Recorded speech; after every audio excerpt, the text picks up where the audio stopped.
inihayag ng DOTR Secretary na si Vince Dizon ang dismissal ng lahat ng law enforcers ng Land Transportation Office o LTO na sangkot sa viral video ng paghuli sa isang magsasaka sa Panglao, Bohol. Sa isinagawang press briefing nitong Lunes, March 3, inanunsyo ang kalihim ang kanilang desisyon hinggil sa naturang insidente na umano'y marahas na paghuli ng ilang LTO law enforcers sa isang magsasaka matapos siyang makitaan na may dalang kutsilyo. Ang naturang insidente ay nakunan ng video na naging viral sa social media. I would like to announce on behalf of the Department of Transportation and in the Land Transportation Office that we are effective today dismissing law enforcers involved in Panglao, Bohol.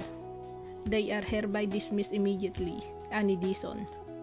Kung pisikal kang nilalabanan, kung binunutan ka ng patalim o weapon, ay ibang usapan yun.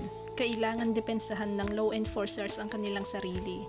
Pero kung salita lang, nasigawan ka lang o naatasan ka ng boses naman, ay dapat namang medyo mapagpasensya tayo at magpaliwanag ng mabuti.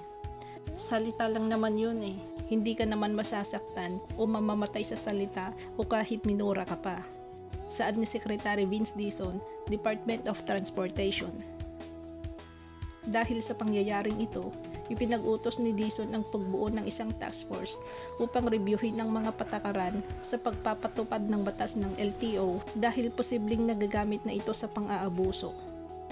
Sa kabila ng insidenteng ito, tiniyak ng DOTR na hindi nito palalampasin ang anumang pag-aabuso sa kapangyarihan, lalo na kung ang apektado ay ordinaryong mamamayan. Kasabay nga ng pagsibak sa mga sangkot na enforcer, isang masusing review sa pulisya at retraining ang isasagawa para anya matiyak na hindi na mauulit pa ang ganitong insidente. At bukod sa pagkakasibak sa tanggapan, sinabi ni Dizon na posible pa ring maharap sa kasong kriminal ang 5 LTO enforcers depende sa magiging resulta ng investigasyon.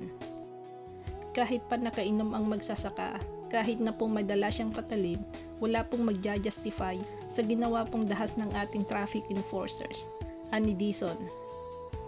Matatandaan nitong Sabado, March 1 nang ipag-utos ni Dizon ang agarang investigasyon sa nag-viral na video kasabay ng pansamantalang pagsuspindi sa law enforcers na sangkot sa naturang insidente.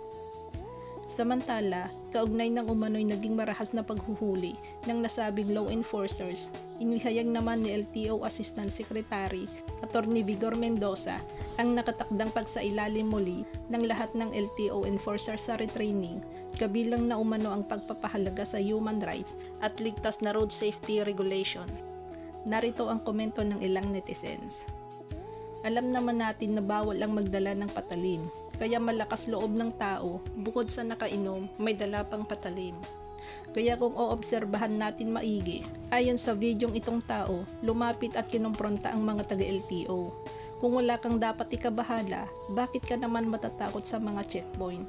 Kung wala kang lisensya at expired rehistro mo, huwag kang gumamit ng motor o anumang uri ng sasakyan.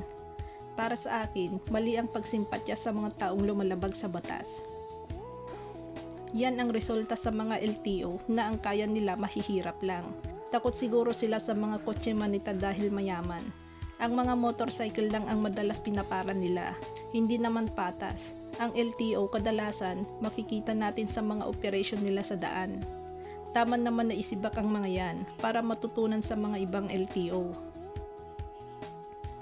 Dapat wakasan na ang mga opisyal ng gobyerno na abusado sa tungkulin, na kung umasta, akala mo sila'y hari ng sablay. Dapat inisip nila kung saan nanggagaling ang kanilang sweldo sa buwis ng taong bayan.